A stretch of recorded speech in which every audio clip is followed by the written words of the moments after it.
আসসালামু আলাইকুম রহমতুল্লাহি বারাকাতুহু। বর্তমানে বাংলাদেশে একটা জিনিস খুবই ভাইরাল, যে বাংলাদেশের মাজারগুলো ভেঙে দেওয়া হচ্ছে।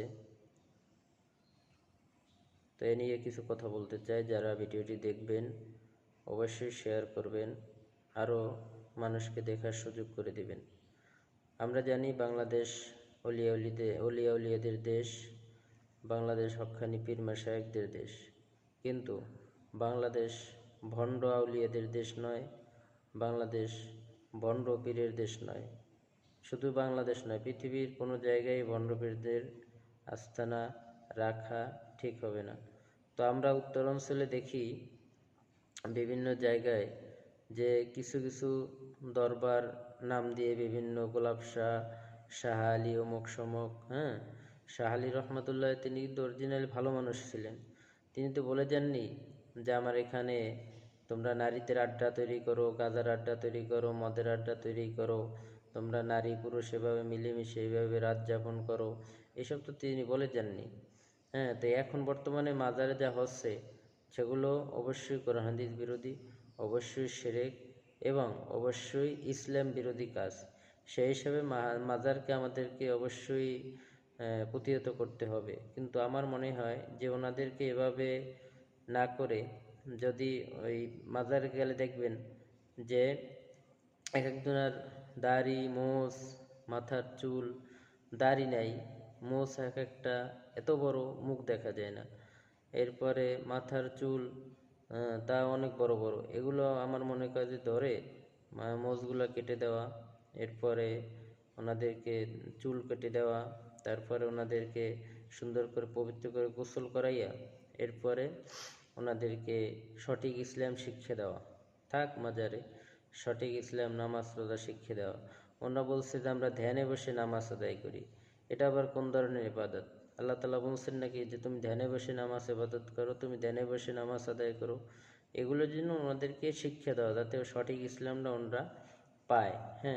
তাই ওনাদেরকে এভাবে যদি শাস্তি না দিয়ে, ওনাদেরকে এভাবে যদি কষ্ট না দিয়ে ওনাদেরকে সঠিক ইসলামটা, এখন তো ওনারা তো সঠিক শিক্ষা পায়নি, কারণ ওনারা একজন ভণ্ড পীরের আস্থানায় ছিল, ভণ্ডের সৌয়াতে ছিল, যার কারণে সঠিক শিক্ষাটা পায়নি। আপনি যান সারসিনা দরবারে, আপনি যান চরমনাই, তো অবশ্যই দেখবেন যে সেখানে এই ধরনের ভণ্ডামি, এই ধরনের কোনো কুসংস্কার, এই ধরনের কোনো খারাপ কাজ ওখানে অবশ্যই নেই। সারসিনে গেলে তো আপনি মাজারে দেখবেন যে মাজার সেখানে গাছপালা হয়ে আছে। সেখানে কোনো মানুষ সেজদা করে না। সেজদা করা তো মাজারে হারাম। সেখানে আল্লাহ তাআলা তো সেজদা করাকে হারাম বলেছেন। মাজার সেজদা করে না, মাজারে সিন্নি দেয় না, মাজারে ফুল দেয় না, মাজারের ওরকম কোনো কিছু কুসংস্কার সেখানে নেই, চরমনাই নেই।